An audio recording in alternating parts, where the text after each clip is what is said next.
আজ সোমবার 29 ডিসেম্বর 12 ফেব্রুয়ারি ত্রয়োদশ জাতীয় সংসদ নির্বাচনের জন্য দলীয় ও স্বতন্ত্র প্রার্থীদের মনোনয়নপত্র জমা দেওয়ার শেষ দিন। সকাল 9টা থেকে বিকেল 5টা পর্যন্ত রিটার্নিং কর্মকর্তা ও সহকারী রিটার্নিং কর্মকর্তার কার্যালয়ে মনোনয়নপত্র জমা দিতে পারবেন প্রার্থীরা। এবারের নির্বাচনে বিএনপি, জামায়াত, এনসিপি সহ নিবন্ধিত মোট 58টি রাজনৈতিক দলের জোটে অংশ নেওয়ার সুযোগ রয়েছে।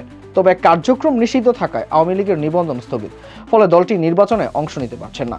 দলীয় প্রার্থীদের ক্ষেত্রে দলীয় প্রত্যয়নপত্র জমা দেওয়া বাধ্যতামূলক, আর স্বতন্ত্র প্রার্থী হতে হলে সংশ্লিষ্ট নির্বাচনী এলাকার মোট ভোটারের 1% সমর্থনের তালিকা জমা দিতে হবে। তবে সাবেক সংসদ সদস্য হলে এই শর্ত প্রযোজ্য হবে না। মনোনয়নপত্র জমা দেওয়ার 50,000 টাকা জামানত সহ প্রয়োজনীয় কাগজপত্র ও হলফনামা জমা দিতে হবে।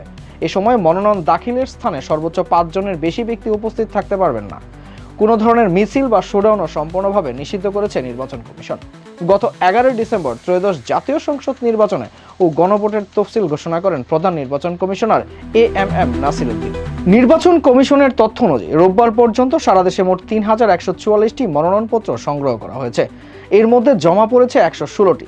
আজই মনোনয়নপত্র জমার শেষ দিন। মনোনয়নপত্র জমার সময় বাড়ানো হবে কিনা এই বিষয়ে নির্বাচন কমিশনার আব্দুর রহমান মাসুদ বলেন, আজই শেষ দিন। তবে বড় রাজনৈতিক দলগুলো যদি অনুরোধ জানায় তাহলে কমিশন 1 বা 2 দিন সময় বাড়ানোর বিষয়টি বিবেচনা করতে পারে। তবে এখন পর্যন্ত কোনো দল আনুষ্ঠানিকভাবে অনুরোধ করেনি। তিনি আরও জানান, সময় বাড়াতে হলে 5 সদস্যের কমিশনের সভায় সিদ্ধান্ত নিতে হবে।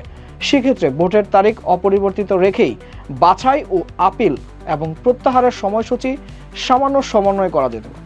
ঘোষিত তফসিল অনুযায়ী ভোট গ্রহণ অনুষ্ঠিত হবে 12 ফেব্রুয়ারি বৃহস্পতিবার সকাল 7:30 থেকে বিকেল 4:30 পর্যন্ত চলবে ভোট গ্রহণ।